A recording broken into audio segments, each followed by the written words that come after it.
I sip from it every once in a while. You're still on mute. For some reason, I can't hear you. Well, I just checked my mute, so I'm not too sure about that. I got sound over here. Do you have any sound coming from your computer? Because I think that your computer is. All right. So I guess. Was your volume down, counselor? No. I had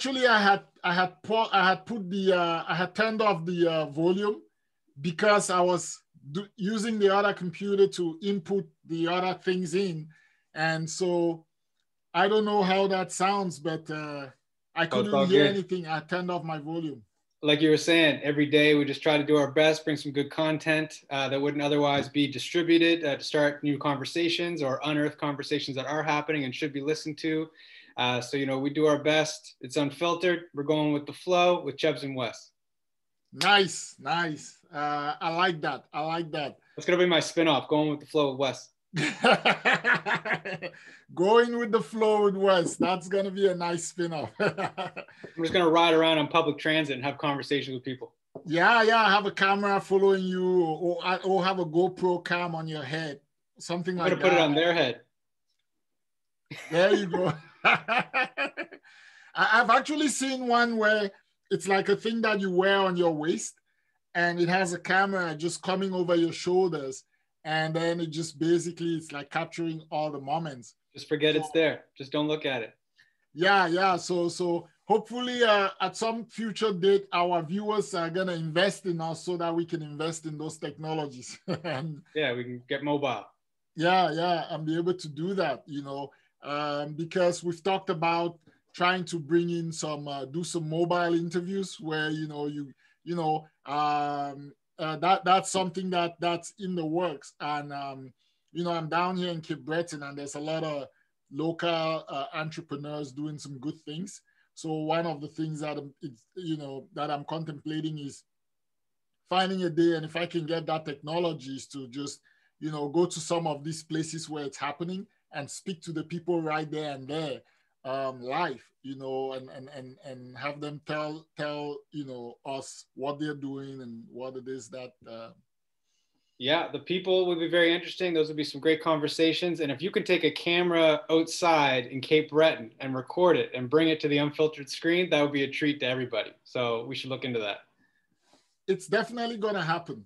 And it's great that the weather is now cooperating. So it's going to be good to go out there and do some outdoorsy things. I should have brought the camera the last time I went skiing at Ski Benyon. I think it would have been a treat for the folks to watch some of my, my skiing learning expeditions. Yeah, that'd be a good time for a GoPro. Yeah.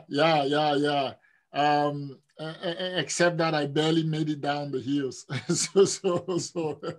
Was your first time, second time? That was my second time skiing ever. I did do well on the Bonny Hill, but I think the next time I go, I'm gonna just do all of my thing on the Bonny Hill and continue to build that that experience. Yeah, hang out in the lodge by the fire, hot chocolate or what have you. First time I went. Wes, there's no hot chocolate. It's a cold beer. Yeah, or what have you. What everybody else, each their own, right? I probably would have had a bit of a Scotch mocha or something like that, and then gone back up the hill after a couple of those. Yeah. See, I did a few times, and one of the gentlemen, thank goodness for him, who was trying to teach me. He at the end he said, "Geez, man, you have so much courage to even be on this hill, given the level of experience that you have." You're nothing if not bold, Yeah. So I like to think that I encompass some of that boldness, courage, and fearlessness.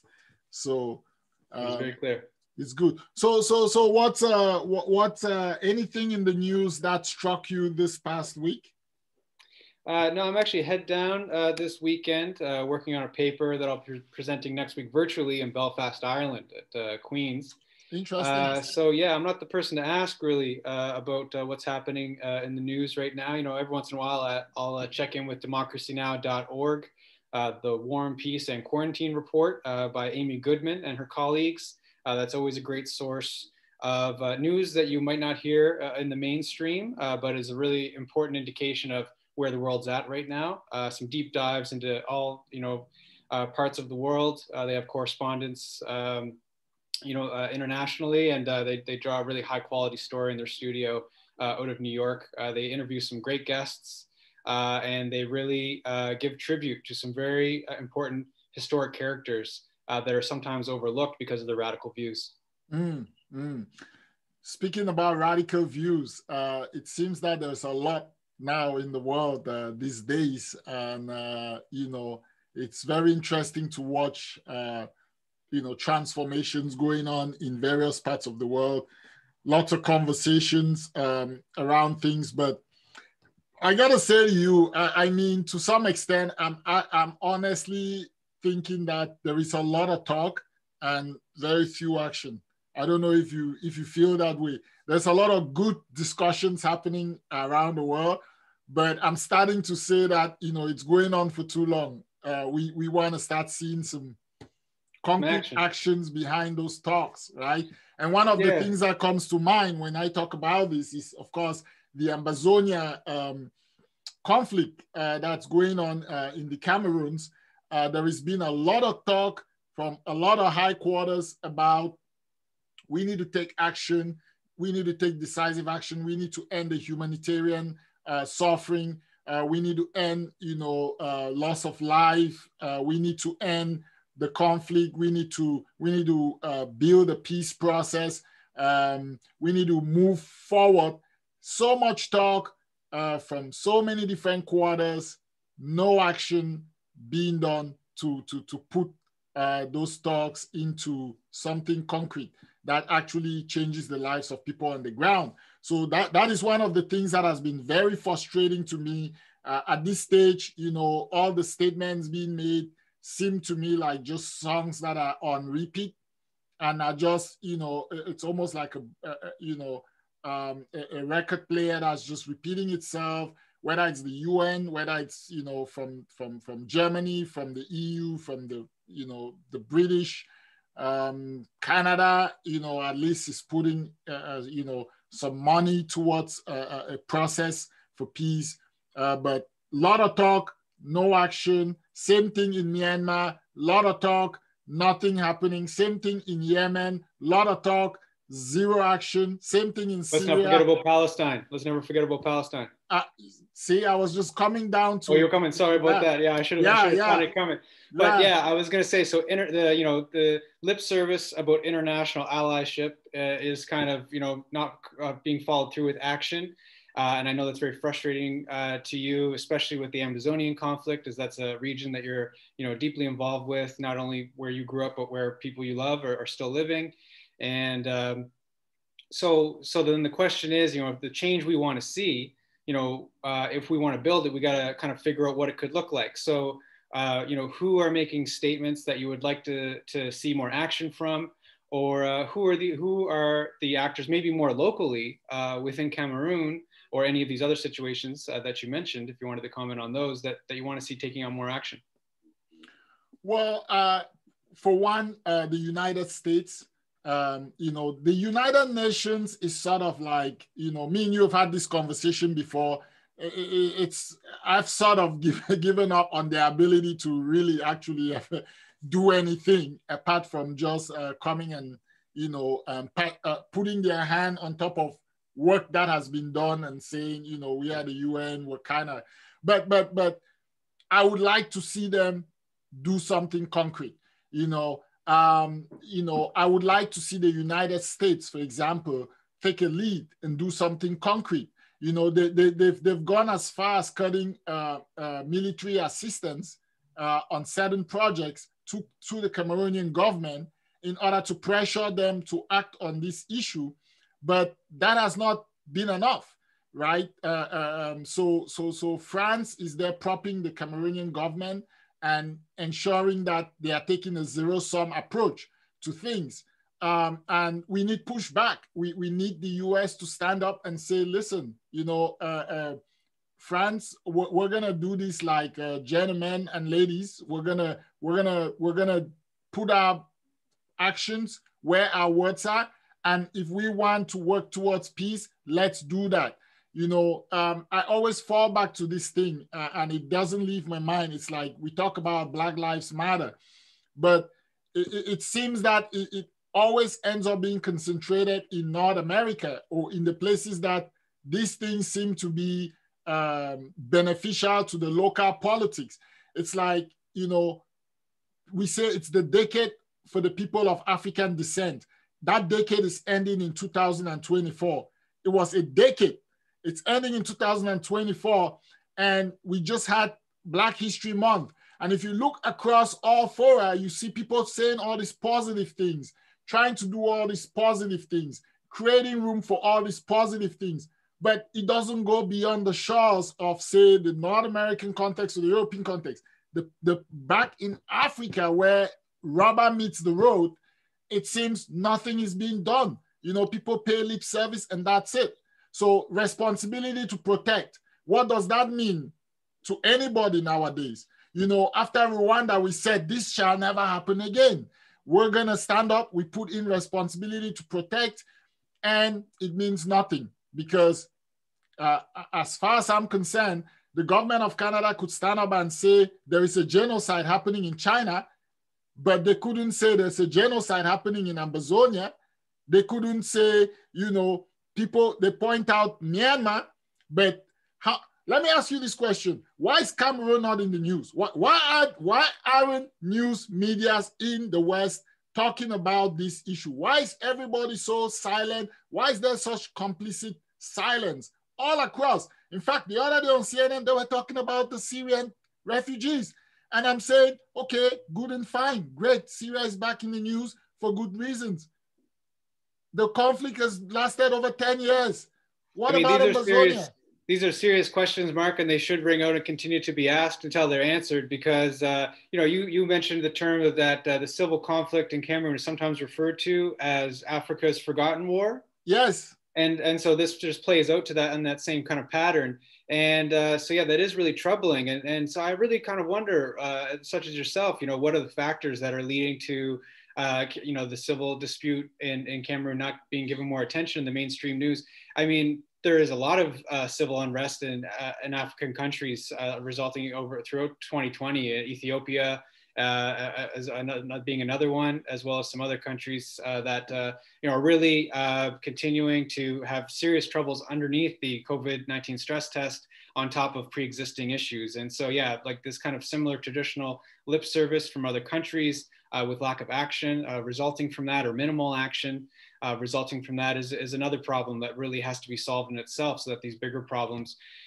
you know, can finally be, you know, given their day, and the kind of bigger questions can be asked, and the broader public can really participate in what meaningful solutions are, you know, by having those bigger conversations.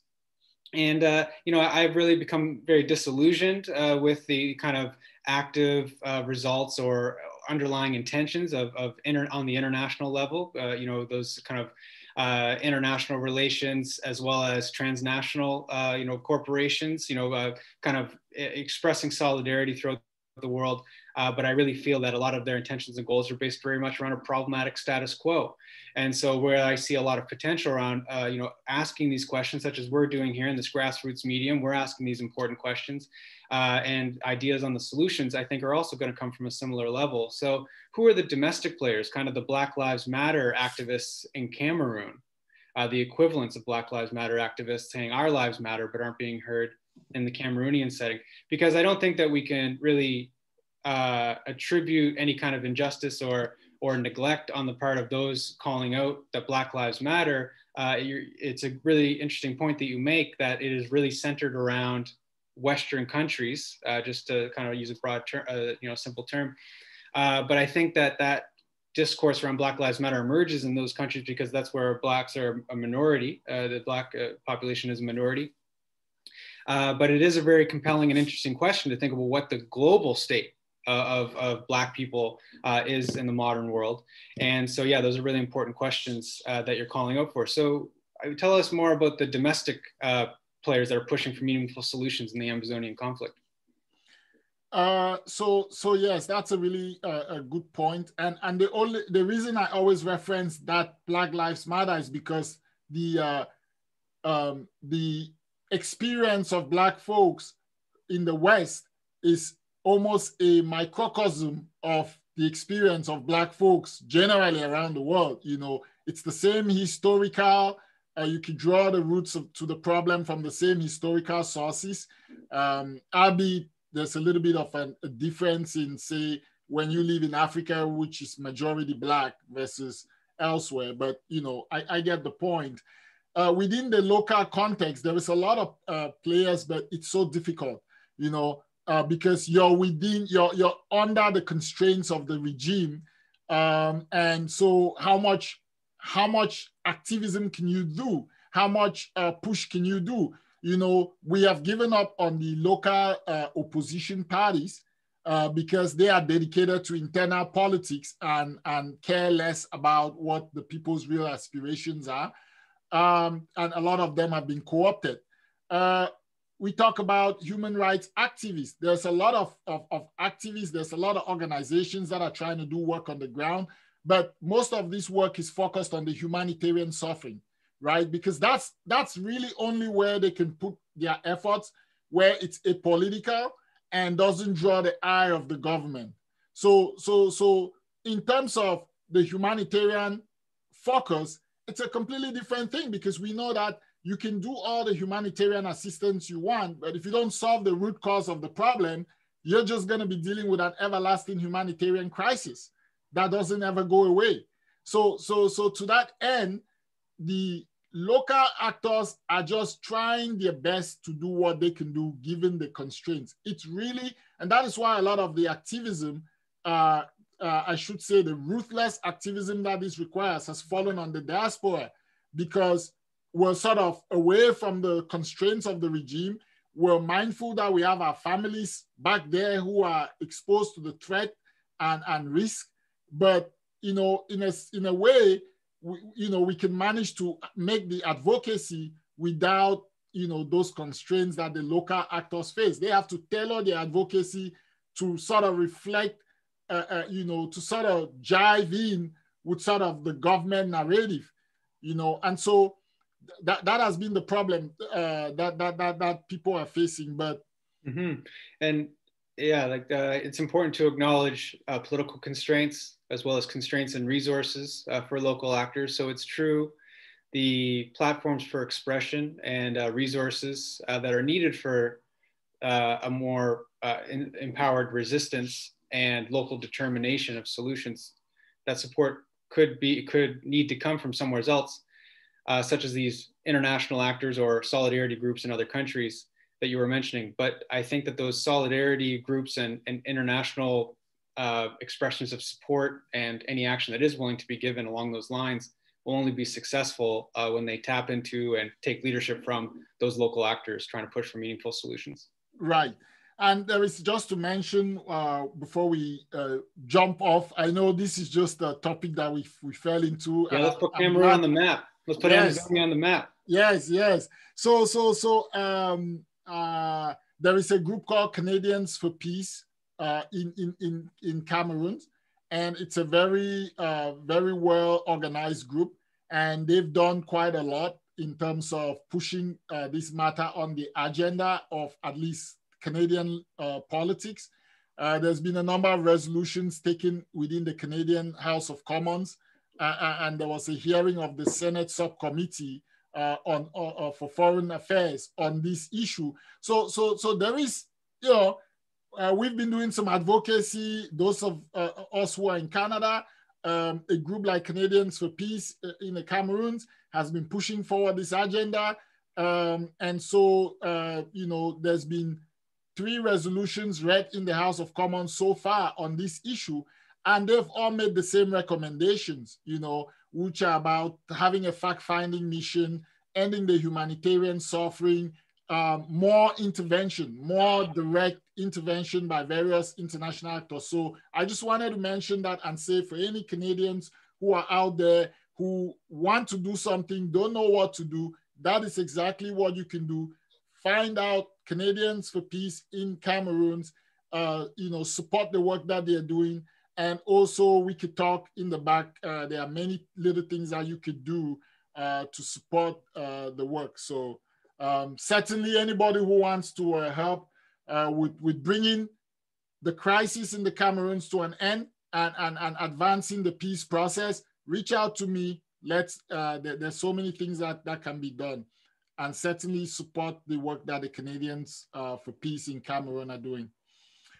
Now, many important projects, Chebs. Yes, certainly. Let's go to the fun part, eh? I've been waiting for this. For All right. Well, yeah, we're kind of tapping into something here where a question I want to ask after this, just remind me, because we're going to have lots of fun, and so I might forget to ask it. But I'm wondering what the significance of being able to find something on a map is, and how that relates to knowing that place, knowing something meaningful about that place, and being able to be in solidarity and truly respect the cultures that occupy that space and that part of the world. So it's interesting, like there's a lot of studies that have been done that talk about people's poor understanding and ability to locate maybe even their own country on a map. I'm sure that's not the case with either of us here today, but we'll find out. And so, yeah, the question is kind of, is it really that important if someone can't find a place on a map, and is knowing where a place is on the map really a way to develop a more important, deeper understanding of how to respect and acknowledge that part of the world. So if you want to make me host, counselor, I can, or co-host, I can share my screen and we will start the game. If you can open up your link as well, you'll be able to play on your own. Great. So do you need me to open up my link as well? Well, it's a one-player game, so we're going to take turns, and I can go first to yeah. So you can now share your screen. Yes. All right, so this is a online game that Dr. Alexa Dodge and I found a little bit ago. And we're going to choose a continent, continent of our choice. I say that we start with Europa. And you can kind of, we the other day just had some fun with some of the flags. Capital cities is a real challenge, but I find that actually more interesting to think about the cities that are in these countries. But to keep things a little bit more simple for ourselves, we'll go with Europe. All right.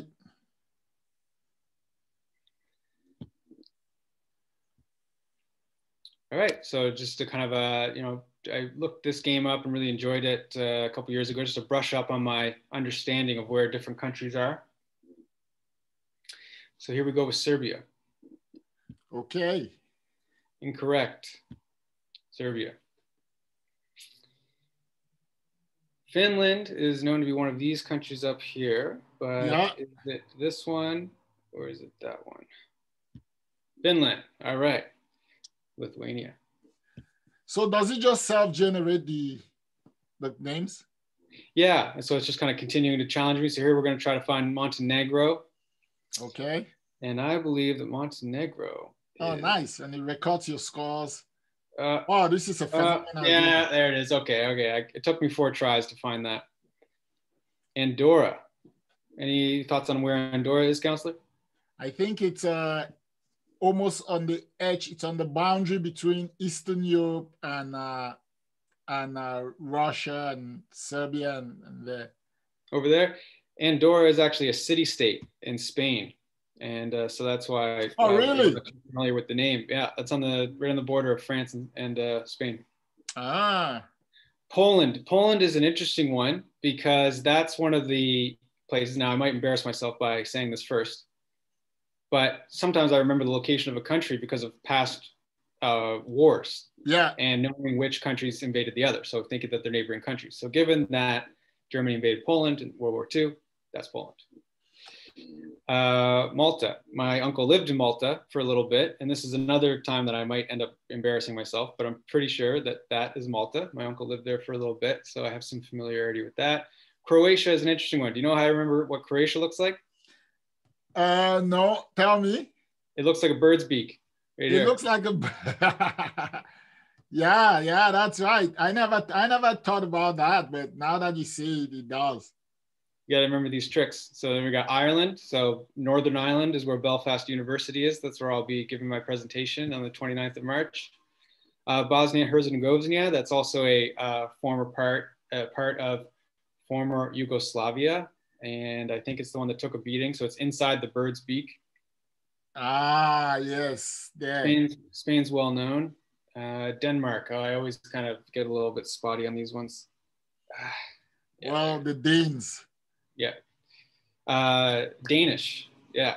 And so that is, north of what will be discovered soon. Greece, of course, with its beautiful islands. Switzerland, which I just, am I off the mark here? Switzerland is right there. Right there. No. Nah. I thought it was north of France. This is fun. Yeah, man. All right, Slovenia. Slovenia is over here by Croatia, of course. Took me a couple tries there. Portugal, it's where my mother was born. An amazing country, constantly embattled by Spain, but somehow held down the coastline that compelled its imagination to, the imagination of Portuguese explorers to, travel the world. And Vasco da Gama, Magellan, who found the Cape of, he sailed around Africa a little bit. There was a lot of, the Portuguese were the first to land on the coast of Cameroon, right? The name Cameroon was named by the Portuguese, because the Portuguese, when they landed in that area, they named it Rio del Rey, which is the river of prawns, because there was a lot of prawns. And then they named, there was a mountain there was lava flowing from the mountain, Mount Cameroon, and they named it Rio dos Cameros. Oh, well, that's really interesting. I know about Cape Verde and Angola, I believe, and then also some other parts of Africa that Portuguese settlement sprung up. But yeah, Portuguese interaction with the African continent is a point of shame, I think, for the Portuguese history. But those are interesting points of history. Slovakia. So Slovakia, I remember because it was part of former Czechoslovakia, and you have these two neighboring countries here, so that one's rather easy to find. Austria is right there, sitting pretty. Iceland is over here. Germany is this one. Sweden is one of those. Monaco is in Italy. Monaco is close to France. Yeah, so it's supposed to be in France, actually. Oh, really? Yeah, Monaco is in France. Pardon? Monaco is in France, but it's a... Oh, yeah, it's just that close on the border. Okay, that's Monaco, France. Okay, all right. Luxembourg. A funny joke is to say someone's as threatening as the Luxembourg Navy because it's a landlocked country. And Moldova. Moldova. That's Cyprus. Cyprus. Interesting place. Yeah. I've been there. Moldova. I'm just going to be clicking randomly here. You know what? We're going to have to play again this game, but we're going to have to add some certain layers to the gameplay. So when a country pops up, you have to say something interesting about it. So, I mean, we've kind of been doing a little bit of that, but yeah, I'm down. Moldova, it's kind of just wedged in there. Don't really know much about it. Latvia is up there. Czech Republic is the other part of former Czech. San Marino. Now I know for a fact that one's in Italy.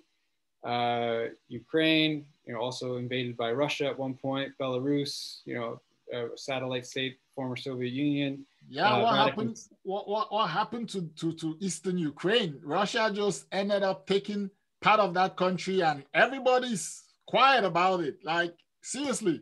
It was a bit of an uproar before, but yeah, I think that maybe the association with Hunter Biden in the Ukraine kind of overshadowed the actual conflict that was happening there. So maybe that was what distracted from that. All right, Vatican City, as we all know, back in the cradle of civilization, as they Kosovo. say. Kosovo is also part of former Yugoslavia. It took a beating, I believe.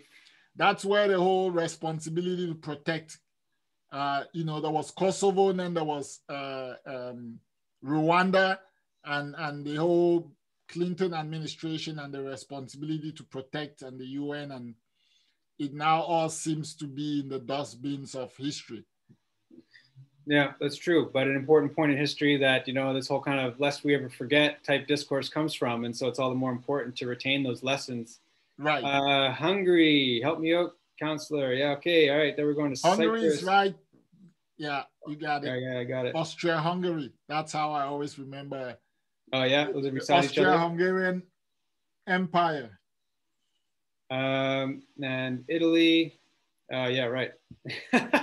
Just had to get in touch with myself there. Estonia, that is the third country up here. So mysterious. France, Romania. Now Bulgaria down there. Russia. It's a little bit confusing, I think, for people that are starting with maps to see this kind of disembodied part of this disembodied continent of Europe, because it makes maybe some people think that's the size of Russia. Right. But anyway, Belgium chocolate, and Norway, biggest one there. And then we got Netherlands, highly associated with Holland. And there we go. We have, through however many tries. Okay, let's see. I got 46 countries. It took me 75 clicks, and I didn't skip any. Wow.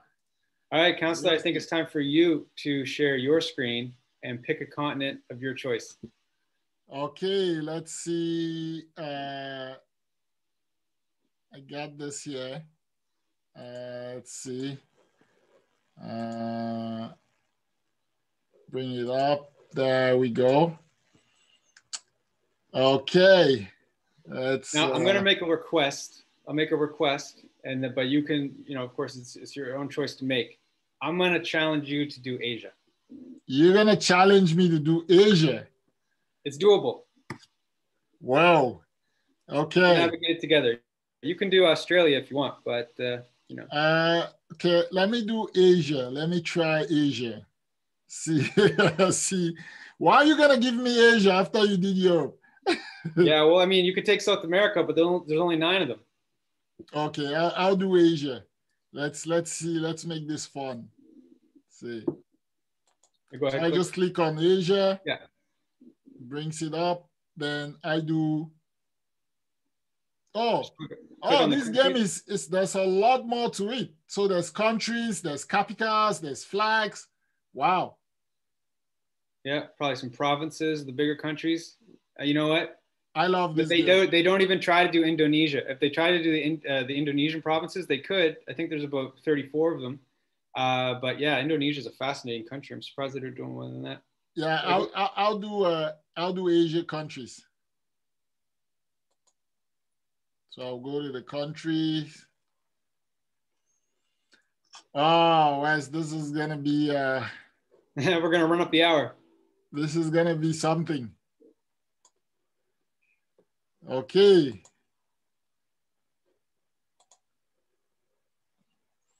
So Asian countries play. And you just click anywhere on the map? Oh, it doesn't generate the names? No, just click wherever you want, it will start. Okay.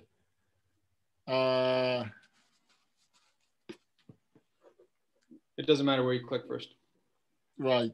I'm just gonna do this because it's only showing me.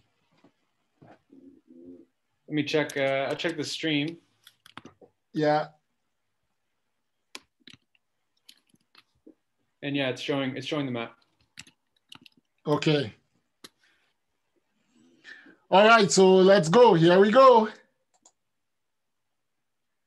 Yemen. Was involved in an invasion at one point? Yeah, Yemen. This is, where are you? And is currently another city that's under intense international and civil conflict right now. Yeah. Oh, no. It's not so south on the Arabian Peninsula. Brunei. Oh, yeah, it is. Okay, I'm sorry, I'm wrong. I got it mixed up with Kuwait, actually. My bad. Where is Brunei?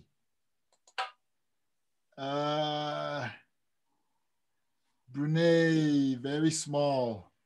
Where are you, little Brunei? Oh, no. I'm thinking it's close to, yeah, the islands down there. Yeah. You think it's an island? I thought it was embedded somewhere near It's India. like a tip. It's a tip of one of those kind of like, yeah, Malaysia and Indonesia. Really? It's a really tough one to find. I remember actually it could be a glitch, so you can skip that one. Okay, let's see here. Oh, so skip.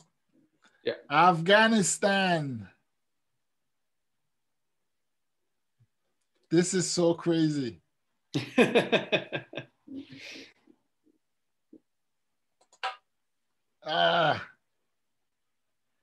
Where is that Afghanistan?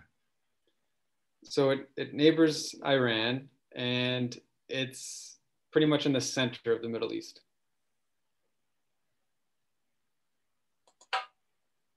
No. I try that roundy red one. This one? Yeah, that one. Oh, nice. Bangladesh. Where's this is You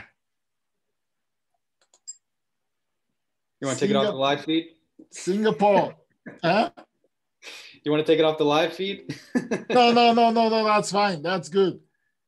Singapore. Where are you, little island?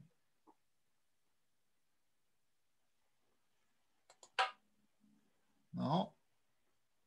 That's the Koreas. Where is that?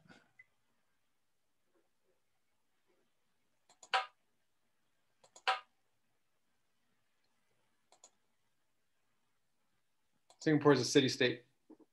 Yeah. So there's these dots. Maybe you don't see those as buttons. Those are two little white circled dots. Yeah. Oh, there. I knew. Bahrain. That's where our good friend Mo Hashim is from. Yeah. Very small island off the west coast of Saudi Arabia. Yeah. That it? Almost there. Don't miss the white circle. Oh, okay. Now I get, yeah. This is Laos. Damn. It's down there in that cluster of Southeast Asian countries. Oh,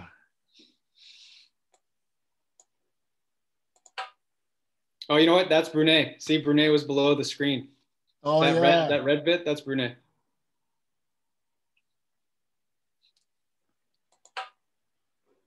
All right, I'll skip that. Uzbekistan. All right, I have a trick. For this one. Okay, give me the trick. So there's Kazakhstan, Kyrgyzstan, Uzbekistan, Turkmenistan, and Tajikistan. And all of those are together. The K's are on top, the U is in the middle, and the T's are on the bottom.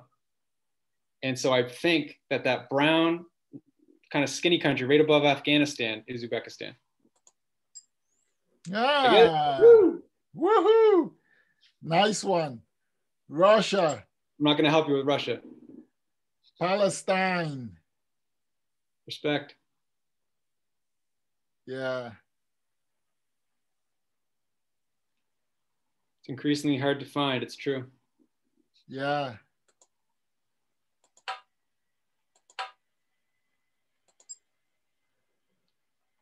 Sri Lanka.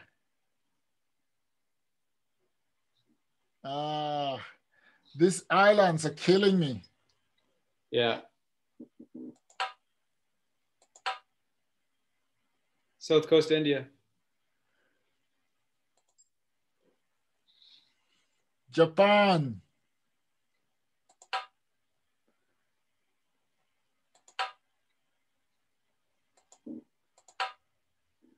Where's what's happening? Well, you called Japan Sri Lanka, and I don't think they like that. Oh, now South Korea, North Korea. That's, yeah. Hit those islands. Hit those islands. Yeah, there you go. Syria.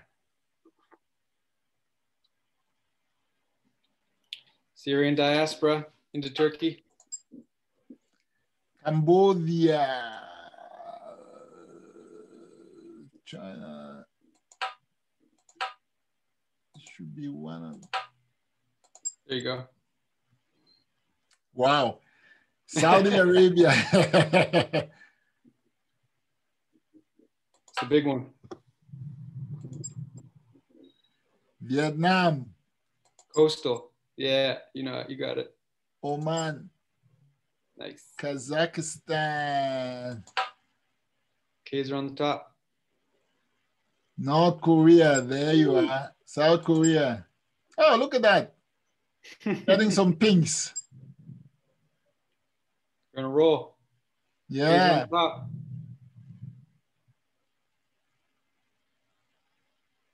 Kyrgyzstan.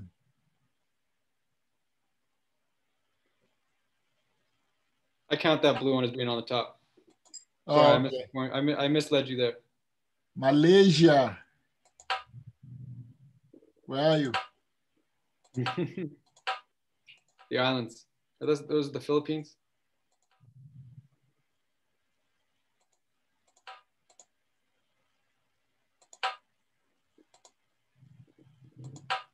Oh, come on now. I'm drawing a blank on that one too. Where was it? Oh, right there? Right here. So Singapore is at the bottom of Malaysia. Azerbaijan.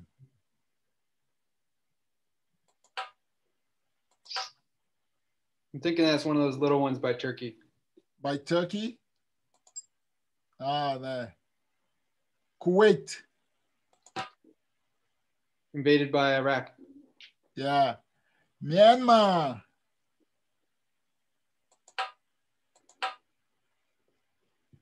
It should be. It's bigger than you think.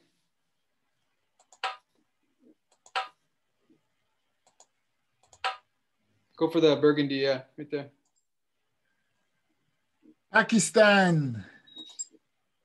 Boom. Turkey. East Timor. Where are you? Timorese. It's one of those little ones down there.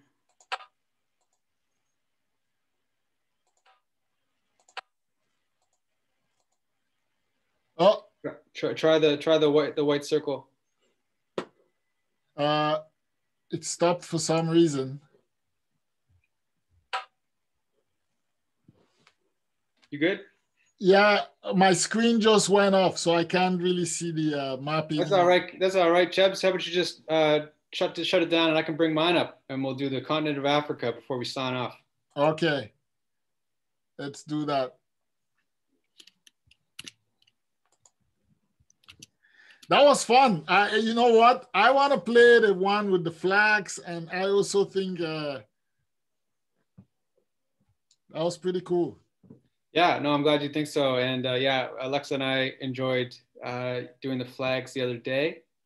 And yeah, it is just nice to kind of brush up on this stuff, challenge yourself a little bit, learn something in the process.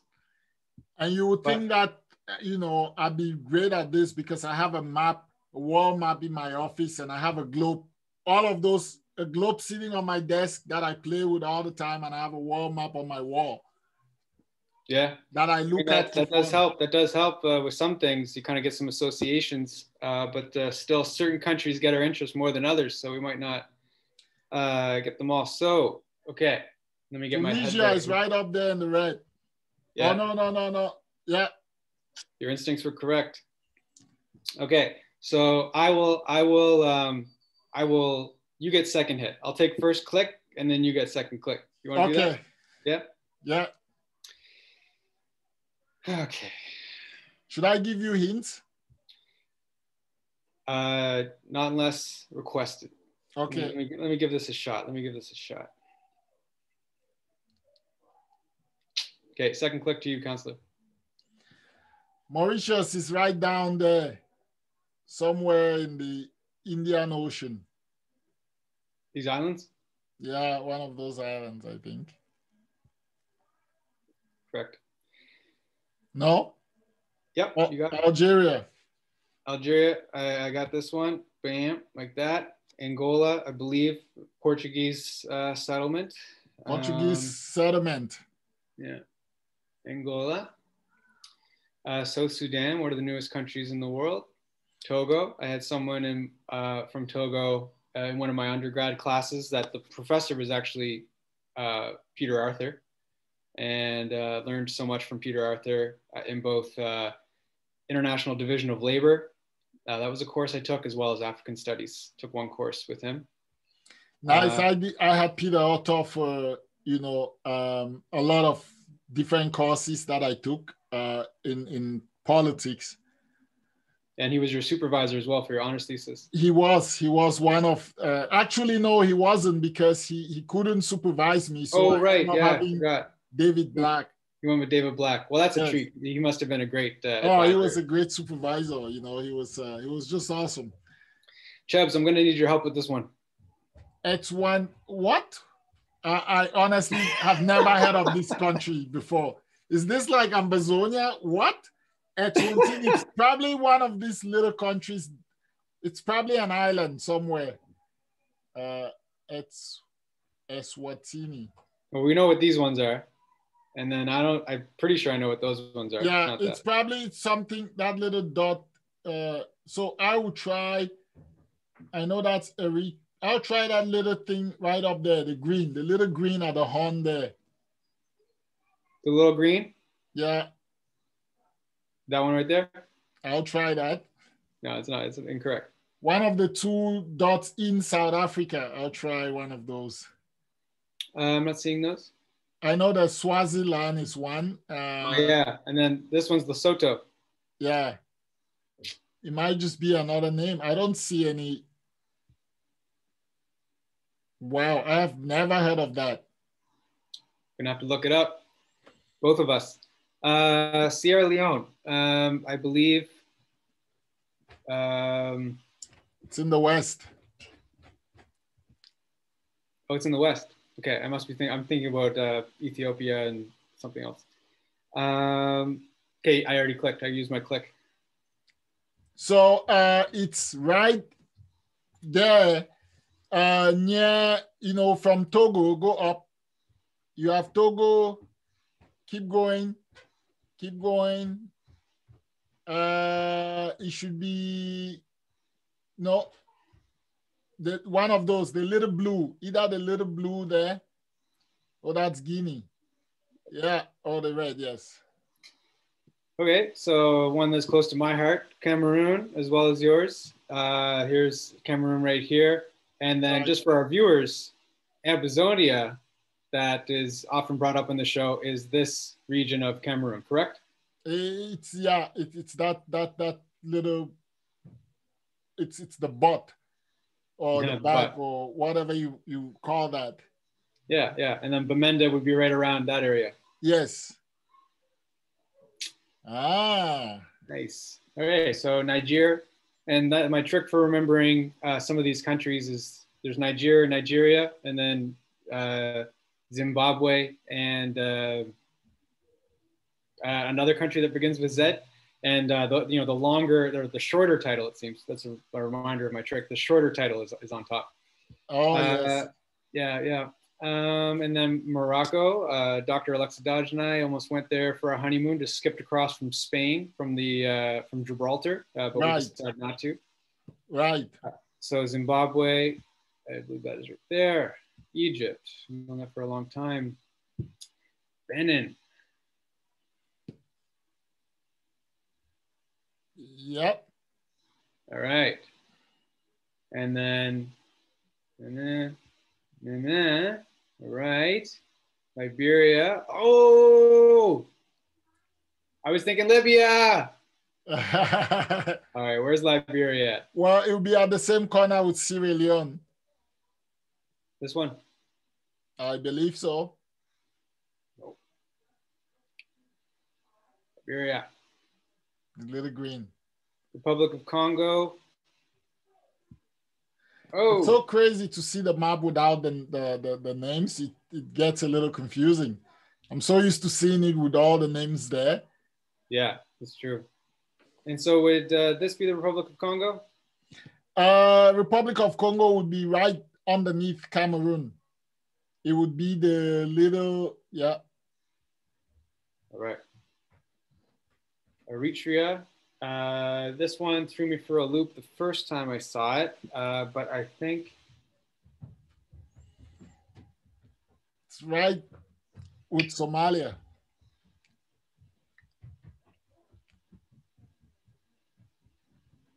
Right. Threw me for a loop again, I guess. Then there's Libya, Ethiopia, Malawi. It's right there around the Great Lakes regions there. Nice. Democratic Republic of Congo. There. Cape Verde, correct? Cape Verde. Yeah. Rwanda, as we were talking about earlier. Yes. And we got Guinea. Second click to you, sir. Rwanda or Guinea? Guinea. Guinea would be right from Sierra Leone. So there's Senegal and Guinea. Guinea is the little one that's inside of Senegal there. This one? Yeah. It's incorrect, sir.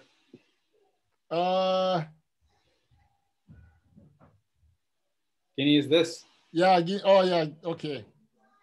That's the other Guinea. You know, there's two Guineas, right? Yeah, that's true. That's true. There's Guinea Conakry and Guinea-Bissau. Right, yeah, Guinea-Bissau. Yeah, I remember that one. Oh, okay. I acted too quickly on Tanzania. Tanzania is here? It's the green one right up from where you are. Oh, right. Yeah, I was a little bit south of it. Okay. Burundi, Rwanda and Burundi, neighbors, Madagascar, interesting island, Sam Tematope. Have you been to Madagascar? No, I haven't. Yeah, I'd like to go visit that place. Yeah, but the islands here, Central African Republic, gives you a tip right in the name. Ghana. I acted too quick. This is Ghana, right? Yeah. Burkina Faso, over it all. Guinea-Bissau. You get first click on this one. Well, it's the one right inside of there. Incorrect. Oh, no. Guinea-Bissau, then it should be the blue one. Oh, they're right beside each other. All right. Mauritania. Oh, yeah, that's one of these, right? Yeah, it's right, that one. Djibouti. Yeah, there. Comoros, are those islands as well? Comoros. Yeah. And the Ivory Coast. That's a Portuguese island. Oh, really? Comoros. That's the Ivory Coast. No, Zambia, that's the other one. So Nigeria, the one with less syllables is on top. Zambia and Zimbabwe. So Zambia and Zimbabwe are beside each other. Lesotho, I did a research project on Lesotho in my undergrad as part of my course in diplomacy and negotiation. And I wrote about how Chief Mashushu, who oversaw Lesotho, I can't remember exactly which year, but it was during Danish settlement. And he really didn't like how direct the Danish were being in dispelling his people and in a violent fashion.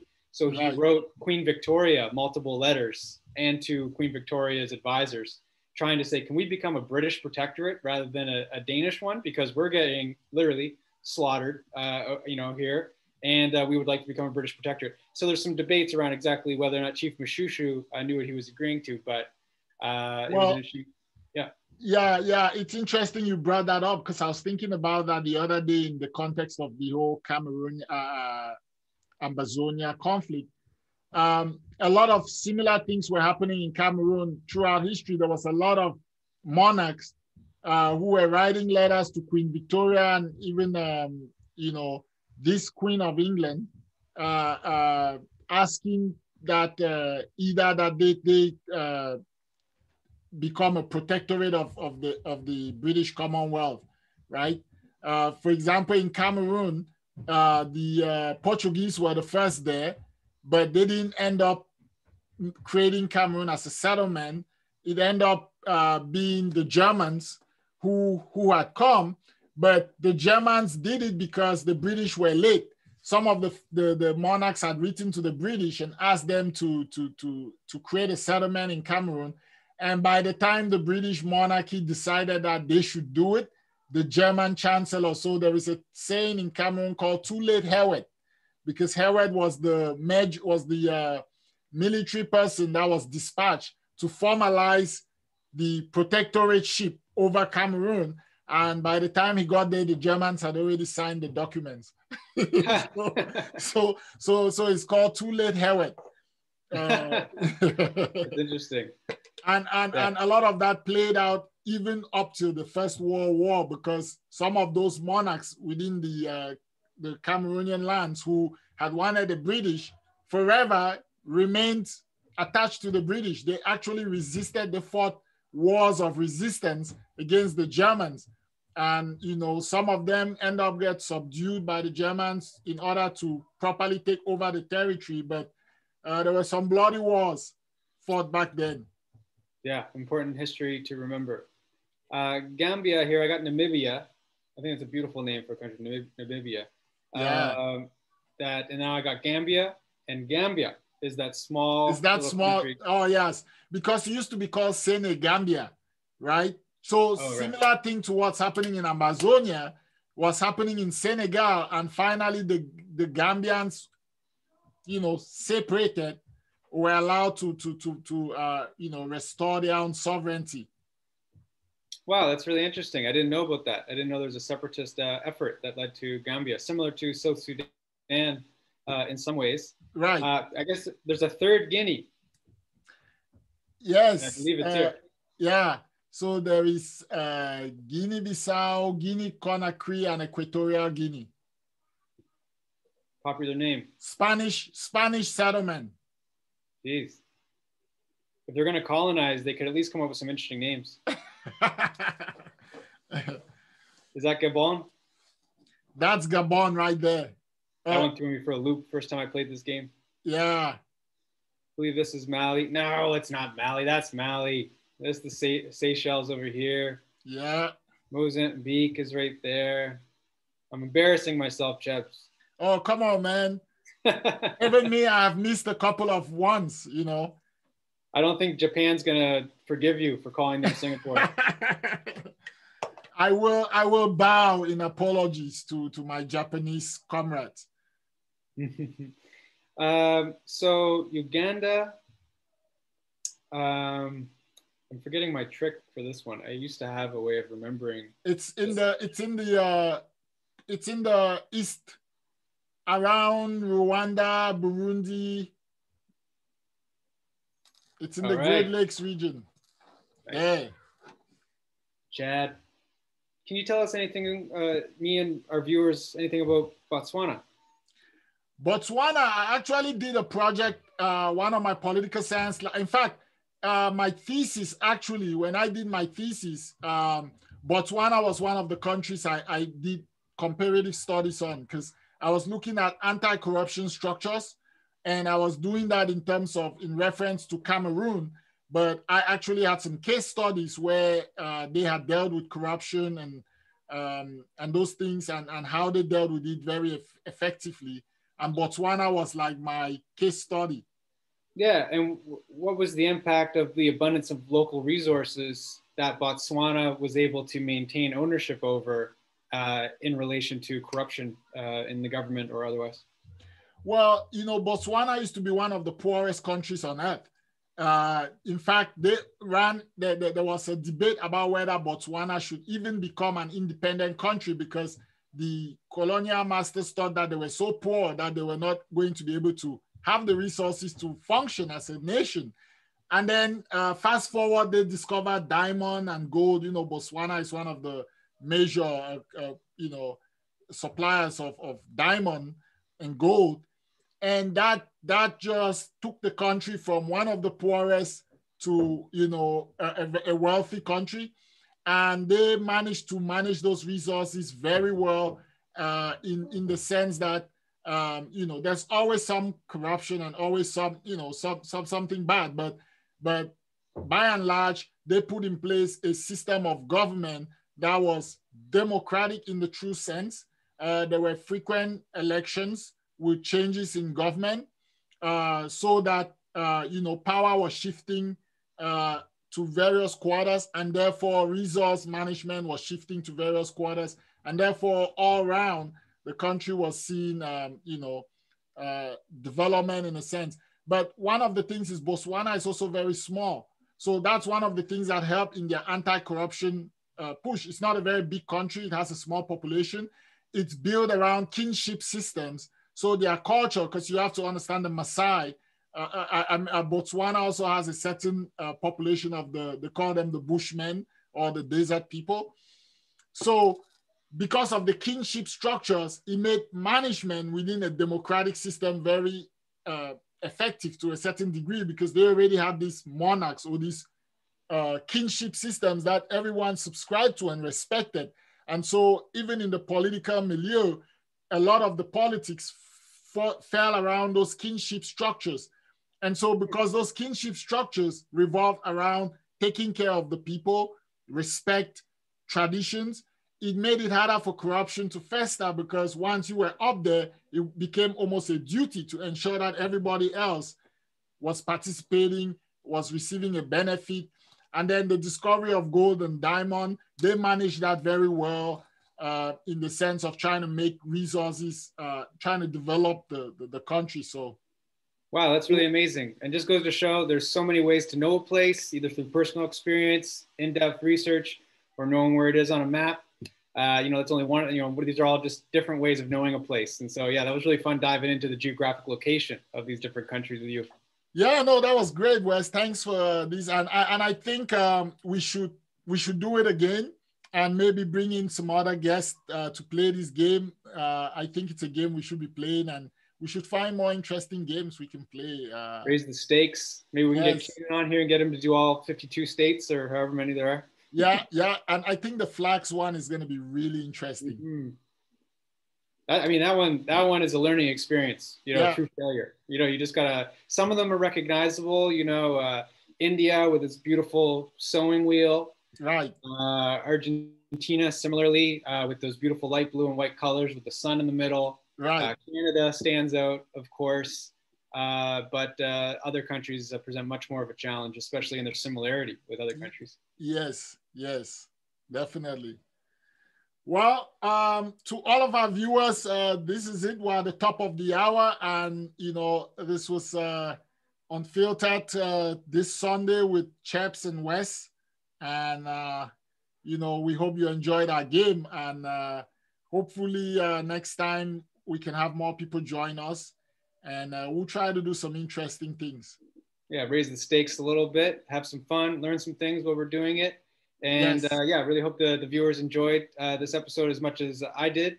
And look forward to next week's episode where we'll be interviewing a very talented photographer who does work in Toronto, along with other places that he visits. And we'll get to learn about the world through his lens. Excellent. Well, that is it for us, ladies and gentlemen. And thank you for joining us this lovely Sunday afternoon. Have a great week ahead, Wes. Yeah, you too, Chebs. All right. Let's see.